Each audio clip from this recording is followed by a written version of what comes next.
bunch of different things that can make you successful in college sailing, and they don't all necessarily correlate to what makes you successful in junior sailing. Boat speed's always really, really important, but we're also looking for people who understand short course racing better than big course racing. In college sailing, it's people who are good at every start. Starting's really, really big in college sailing because races are so short.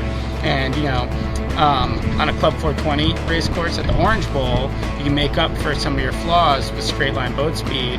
On a college course, that's a lot more difficult to do. So we're looking for things like controlling packs, thinking a lot more tactically.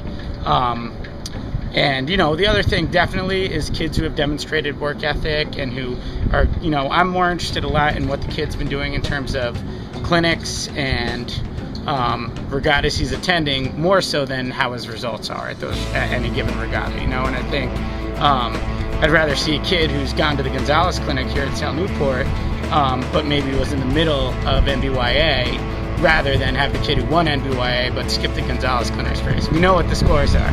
Freshmen, I find, are really focused on results too early in the game and not focused enough on progress. And, thinking about what their weaknesses are and really attacking those weaknesses in practice. And I think that's the biggest thing, is to learning that you're not, your last race doesn't determine how good you are. It's like a step-by-step process of improving every day, and especially your freshman year of college. I think that's one of the biggest things mentally, and that gets a lot of, I think, junior sailors have trouble getting over that hump and looking at it, as soon as you start worrying about getting better and not what your results are, then your results start getting better. In general, our team does gym workout 2 days a week, and that's the minimum. And I think most college teams out there now, that's kind of your minimum expectation, is working out with trainers 2 days a week, and then hopefully they're doing their own training, another 2 to 3 to 4 days a week. And today is a great example. It's windy here in Newport, and if you can't hike all day today, if you can't hike as hard in the last race of